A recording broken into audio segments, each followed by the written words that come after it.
देखिए, मैंने पहले भी कहा कि कमजोर राजनीतिक सोच के कारण हम लोग अपने देश में अपने एजुकेशन सिस्टम को भी चेंज नहीं कर पाए। जब ये देश आज़ाद हुआ तो दो शर्तें अंग्रेजों के सामने कुछ लोगों के कहने से रखी गई। एक ये कि राज कांग्रेस लेगी और दूसरा ये कि इस देश के एजुकेशन सिस्टम पर कम्युनिस्टों का कब्जा रह गया। लाल झंडे लेके जो बैठ रहते हैं, इनकी वजह से इस देश के दिमाग को खराब किया गया। इस देश के दिमाग को कभी आगे बढ़ने का अवसर नहीं मिला। इस देश का दिमाग ताज़ा बने, गौरवशाली इतिहास पढ़ के गौरव में स्थिति में इस देश को लेके आने के लिए कुछ संघर्ष करे, जूझे, उसका मौका नहीं दिया कभी भी। और नतीजा ये निकला कि हम लोग पिछड़ गए। आज 2020 जो न्यू राजनीति अपनी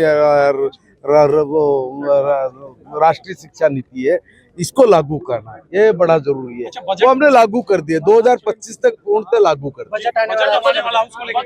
देखिए, बजट में हर क्षेत्र, चाहे मजदूर है, चाहे किसान है, चाहे दुकानदार है, चाहे व्यापारी है, चाहे शिक्षक है, चाहे छात्र है, कोई वर्ग नहीं छोड़ा जिस वर्ग के साथ प्री बजट पे हमने चर्चा ना की हो। और प्री बजट पे चर्चा करने के बावजूद वादर से जो भी सुझाव आए, उन तमाम सुझाव को हमने बखूबी अपने बजट में स्थान दिया है। और 17 तारीख को जब बजट पेश होगा तब आप देखना बहुत अच्छा होगा। नरेंद्र मोदी की डिग्री पे भी सवाल उठ रहा है। अरे ठाणे वाले तो पता नहीं किस पे क्या कार्यकर्ता है, नेता है, वो बीजेपी के लिए काम कर रहे हैं।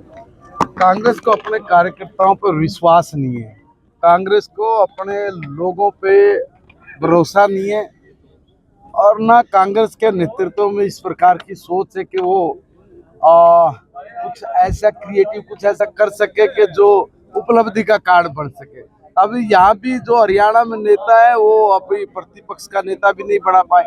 या उसके दो कारण है, या तो इनको इन लोगों पे विश्वास नहीं, या इनमें योग्यता नहीं। बीजेपी के लिए काम कर रही है, बीजेपी के लिए काम कर रही है। आज तो इनको लगेगा सब बीजेपी तो अपने लिए तो काम ये कर रही है। लगेगा क्या बीजेपी के लिए काम कर रहे हैं? कुछ बचा नहीं है कांग्रेस। कांग्रेस एक ऐसा टूटा हुआ तांगा जिसके चारों तरफ घोड़े जुड़े हैं, जो उस तांगे को मंजिल पे लेके जाना चाह रहे हैं।